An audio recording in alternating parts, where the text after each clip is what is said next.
j'étais au téléphone. La foudre a suivi la ligne, elle a pénétré mon cou, a traversé ma colonne vertébrale et m'a projeté en l'air. J'avais un léger bourdonnement dans l'oreille. Je me suis sentie sortir de mon corps. Je flottais au plafond.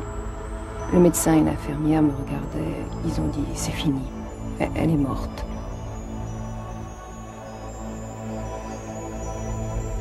On m'a transporté à l'hôpital. Les médecins ont fait tout ce qu'ils ont pu, mais j'ai été déclaré mort. J'ai réalisé que j'étais sortie de mon corps lorsque j'ai aperçu cette lumière. De cette lumière a surgi un être extraordinaire. C'était comme un total oubli de soi, une compréhension, une bonté, un amour absolu, un amour merveilleux.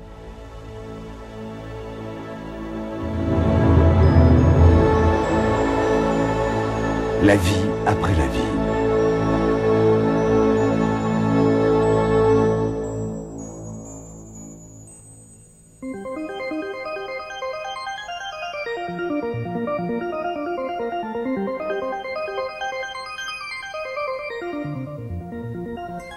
Après avoir baigné un moment dans cette lumière, ils ont dû effectuer le voyage de retour.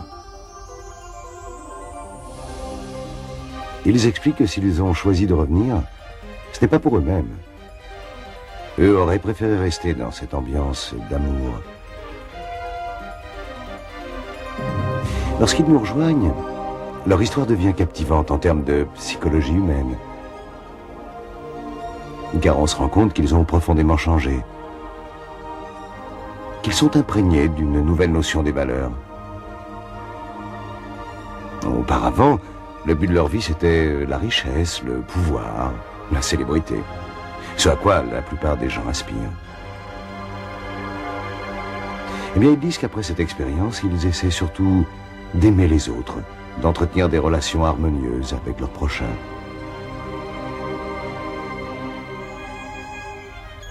Ils affirment aussi qu'ils n'ont plus du tout peur de la mort.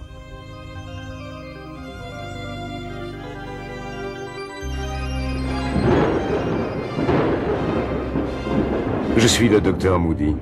Ces faits sont racontés par ceux qui les ont réellement vécus. Il ne s'agit pas de fiction, mais de 6 expériences authentiques parmi 2000 cas de mort rapprochée.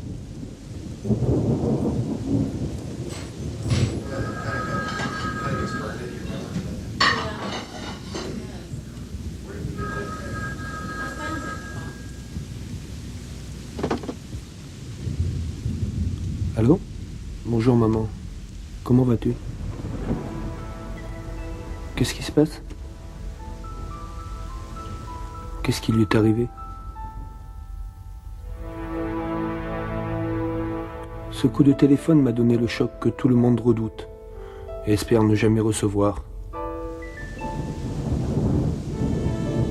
Il y a tant de sentiments que je voudrais exprimer.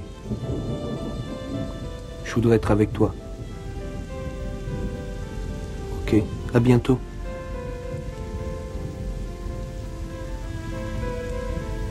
Je t'aime, maman. Mon père luttait contre la mort, mais ses chances étaient faibles. Nous habitions à 1000 kilomètres l'un de l'autre. Nous ne nous voyions qu'aux vacances. Mais nous vivions sur la même planète. Il nous suffisait de décrocher le téléphone pour nous dire bonjour. L'idée de perdre tout cela m'était intolérable.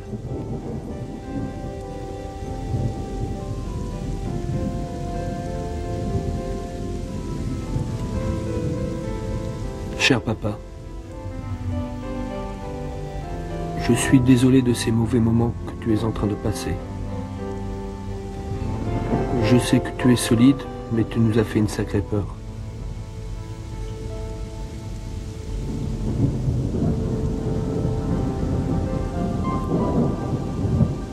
Cher papa, je t'écris cette lettre parce que je ne sais pas si nous nous reverrons. J'ai tant de choses à te dire. Te souviens-tu, il y a plusieurs années, lorsque j'étais sous le coup du décès de Suzanne? J'ai trouvé un grand réconfort dans des livres qui traitaient de la mort. À l'époque, j'ai rencontré un psychiatre, le docteur Raymond Moody. Je t'envoie un exemplaire de son livre, qui m'avait beaucoup aidé. Le docteur Moody a observé un phénomène commun à des gens de toute culture et de toute religion. En fait, leurs croyances et leur passé ne déterminent en rien l'aventure qu'ils ont vécue, ni son contenu. Oui, certains qui précédemment étaient athées ou agnostiques ont connu aux frontières de la mort cette expérience épanouissante. Ils sont restés athées ou agnostiques? Jamais une fois revenus, ils nous ont dit qu'ils se sentaient transformés, qu'ils n'avaient plus aucun doute sur l'existence d'un Dieu, ni sur une forme de vie après la mort. C'est le sujet des recherches qu'il a menées sur les récits de gens confrontés à la mort, qui l'ont expérimenté et qui témoignent. J'ai eu l'impression d'être heurté par un train. En fait, j'étais au téléphone, je serrais le cornet comme ceci. La foudre est descendue le long de la ligne, elle a pénétré mon cou et a traversé ma colonne vertébrale et m'a projeté en l'air. Mais elle avait soudé au sol les clous des talons de mes chaussures. Le fait que je sois ainsi relié à la terre m'a évité d'exploser. Avant de me tirer une balle dans le corps, j'ai situé l'emplacement de mon cœur. J'ai posé le canon contre ma poitrine et j'ai appuyé sur la gâchette. Je n'avais pas réagi au traitement, mon état empirait. Le médecin est venu m'examiner. Il a dit, je l'ai perdue, elle est morte. Je pensais, mais de qui parlait-il?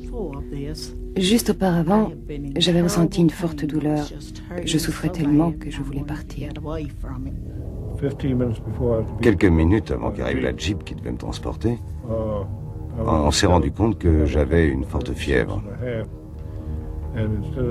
Plutôt que d'attendre, le capitaine qui était de garde à l'hôpital m'a emmené au rayon. La dernière chose dont je me souviens, c'est que le radiologue m'a demandé si je pensais pouvoir m'asseoir le temps qu'il prenne une radio de mon thorax. Je me rappelle le ronronnement des rayons X et puis un déclic, je me suis écroulé. Ce n'était pas une banale piqûre d'abeille. Je me suis vite rendu compte qu'il y avait un problème. J'ai essayé de téléphoner pour avoir de l'aide. Notre base était à environ 5 km et j'ai tenté d'appeler mon patron au secours. Je suis tombée et j'ai perdu connaissance. Heureusement, un peu plus tard, mon patron est passé en voiture. Il a remarqué que je n'étais pas à mon poste. Je gisais à terre. Il a appelé une ambulance. En Union soviétique, j'étais ce qu'on appelle un dissident. J'ai reçu une invitation à me rendre aux États-Unis. C'était en 1975.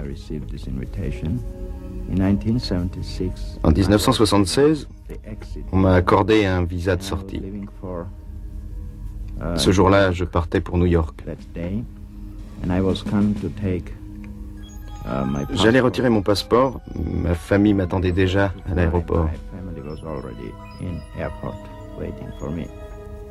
J'étais sur le trottoir quand j'ai été renversé par une voiture.